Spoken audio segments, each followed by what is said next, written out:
नमस्कार शेतकरी मित्रांनो, मी गणेश यादव तुमचं माझ्या यूट्यूब चॅनलमध्ये सहर्ष स्वागत करत आहोत. आज आपण आलेलो आहेत आपल्या शेतीच्या प्लॉटमध्ये. तर प्रथमतः मी तुम्हाला याच्याबद्दल थोडी माहिती देतो.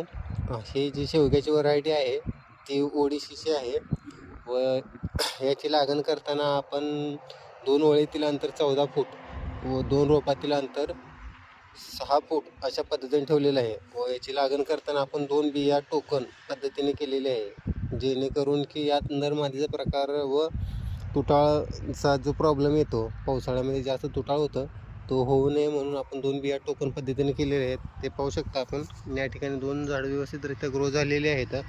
तर आज आपण याची जी काही शेंडा छाटणी जी प्रथम छाटणी असते ती करणार आहोत.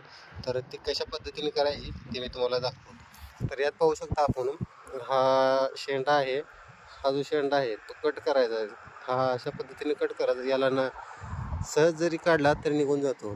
तर हा कशासाठी कट करायचा की जेणेकरून जे आपले झाड आहे त्या झाडाची जी वाढ आहे ती इथं थांबते, तात्पुरती थांबते व त्याला नवीन फांद्या फुटतात व ते झाड डेरेदार होतं आणि उंच न जाऊन ते खालच्या खाली जे राहून व्यवस्थितरित्या त्याला फ्लावरिंग व फळ जास्त येते. त्यासाठी आपण ते शेंडा छाटणी करतो. तर असंच आपण पाहू शकता पुढे पण अशी झाडं आहेत. जो लहान शेंडा आहे